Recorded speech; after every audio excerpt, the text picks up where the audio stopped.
थार के रेगिस्तानों में पाए जाने वाले कैक्टस के पेड़, बबूल के पेड़, रेगिस्तानी सांप, केकड़े, चित्तीदार ईगल और धारीदार लकड़बग्घे ये अपनी जीवटता को दर्शाते हैं। दोस्तों, राजस्थान के गौरवपूर्ण और वीरता भरे इतिहास को कौन नहीं जानता। यहाँ पाई जाने वाली रेत के कण कण से वीरता की खुशबू आती है। आज हम बात करने जा रहे हैं इतिहास के सबसे खतरनाक और सबसे प्रसिद्ध युद्ध की, जिसे मारवाड़ का युद्ध कहा जाता है। ये बात है 1540 से लेकर 1545 की, जब हुमायूं यहाँ से जा चुके थे एक निर्वासित और दुष्कर जीवन जीने के लिए, और भारत में सत्तारूढ़ हुआ अफगानिस्तान के सूर कबीले का एक सरदार शेरशाह सूरी। शेरशाह सूरी ये चाहता था कि जैसे लोग हुमायूं का सम्मान करते थे, हुमायूं के जाने के बाद ठीक उसी तरह से मेरा भी सम्मान किया जाए। इस समय मारवाड़ के राजा, जिनका नाम था मालदेव, एक अत्यंत वीर शासक थे, न्यायप्रिय शासक थे और राठौड़ वंश से इनका संबंध था। राजा मालदेव की प्रशंसा तबकात ए अकबरी नामक किताब में भी की गई है, जिसे इतिहासकार मिनहाज उस सिराज ने लिखा, और साथ ही साथ the Cambridge history of India में भी इनका वर्णन मिलता है। वहां पर भी इनकी ढेर सारी प्रशंसा की गई है। राजा मालदेव अपनी जनता को इतना प्रेम करते थे, इतना स्नेह करते थे कि जनता उन्हें पिता तुल्य मानती थी।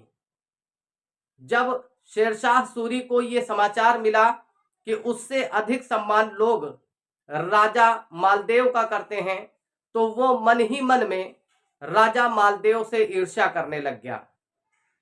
उसने एक दूत भेजा और उस दूत के माध्यम से मालदेव को संदेश भेजा कि अगर मालदेव मेरी अधीनता को स्वीकार कर लेते हैं, क्योंकि मालदेव उसके दिए हुए आदेशों को नहीं मानते थे, तो उसने एक दूत भेजा और उस दूत के माध्यम से संदेशा दिया कि अगर मालदेव मेरी अधीनता को स्वीकार कर लेते हैं तो मैं उनके प्राण और सम्मान की रक्षा करूंगा। इस बात पर राजा मालदेव हंसते हैं और कहते हैं कि तुम एक राजपूत को युद्ध के लिए चुनौती दे रहे हो, इस तरह की हास्यास्पद बात मत करो।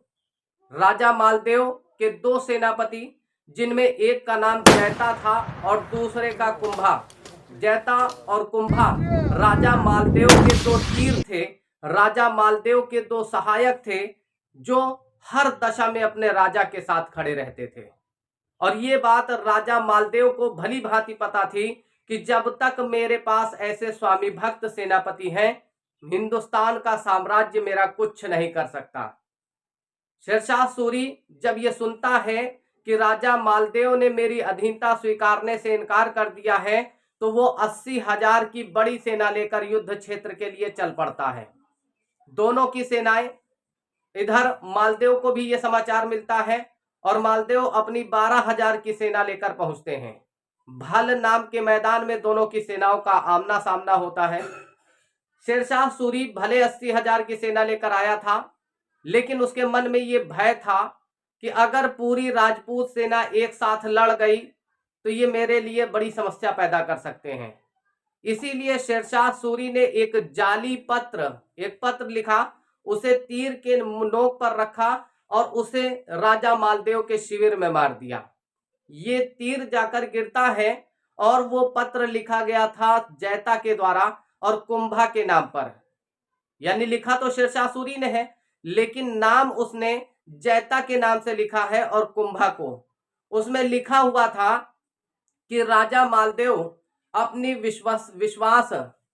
अपना विश्वास खो चुके हैं। अब उनका वो सम्मान राज्य की जनता द्वारा नहीं किया जाता है जो पहले होता था। तो मेरे दोस्त कुंभा, आओ हम दोनों चलते हैं और शेरशाह सूरी की सेना से मिल जाते हैं। जब ये पत्र एक सैनिक के हाथ लगा तो वो ले जाकर राजा मालदेव को देता है। मालदेव उसे पढ़ने के बाद अत्यंत दुखी हो जाते हैं और वो सीधा जो है अफगानियों से लड़ने के लिए निकलना चाहते हैं। ये खबर उड़ते उड़ते पहुंचती है जैता और कुंभा के पास। जैता और कुंभा कहते हैं कि महाराज, ये जाली पत्र है और शेरशाह सूरी हमारे बीच में एक तरह का मनमुटाव पैदा करना चाहता है, क्योंकि वो अच्छी तरह से जानता है कि अगर राजपूत एकजुट रहेंगे, अगर वो संगठित होकर युद्ध करते हैं, तो वो निश्चित रूप से अफगानियों को पराजित कर देंगे। लेकिन कहीं ना कहीं दिल पर चोट लगती है राजा मालदेव को, और उन्हें लगता है कि मेरे सेनापति ही मुझ पर विश्वास नहीं करते हैं, तो राजा मालदेव ने सीधा युद्ध करने का निर्णय लिया। जब ये खबर जैता और कुंभा को मिलती है, तो जैता और कुंभा ने कहा, महाराज आपके ऊपर आने वाले पहला तीर जैता और कुंभा अपनी छाती पर लेंगे। इतना कहकर ये अपनी छोटी सी बटालियन लेकर, मात्र 6,000 की सेना लेकर 80,000 की सेना से लड़ने के लिए उतर पड़े। इन्होंने शेरशाह सूरी के केंद्र पर हमला किया, और शेरशाह सूरी हक्का बक्का रह गया, क्योंकि अभी तक उसे राजपूत शक्ति का एहसास नहीं था।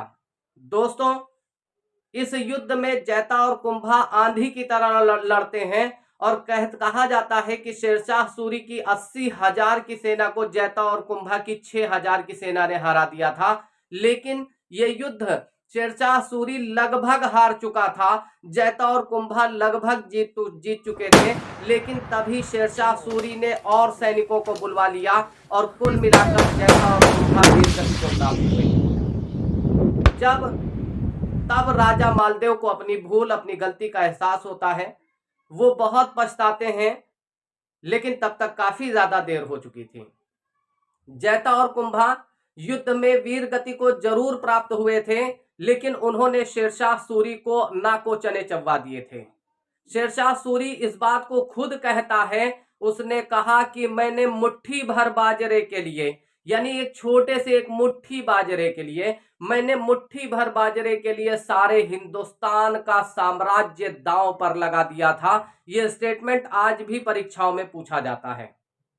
दोस्तों, अगर आप सामान्य अध्ययन की ऐसी ही कक्षाएं चाहते हैं, ऐसी ही शानदार क्लास चाहते हैं, तो वीडियो को अपने सभी दोस्तों में शेयर करें, ताकि होगी। अगर आप भी सामान्य अध्ययन के प्रेमी हैं और ऐसी ही ढेर सारी वीडियो चाहते हैं, तो वीडियो को लाइक करें, उसे चैनल को सब्सक्राइब करें और बेल आइकन पर टिक कर लें, ताकि ऑल नोटिफिकेशन का ऑप्शन ऑन हो जाए और हमारे द्वारा दी जाने वाली हर जानकारी आप तक पहुंचे। अगले वीडियो में फिर मुलाकात होगी दोस्तों, ऐसी ही एक रोचक कहानी के साथ। तब तक के लिए नमस्कार साथियों।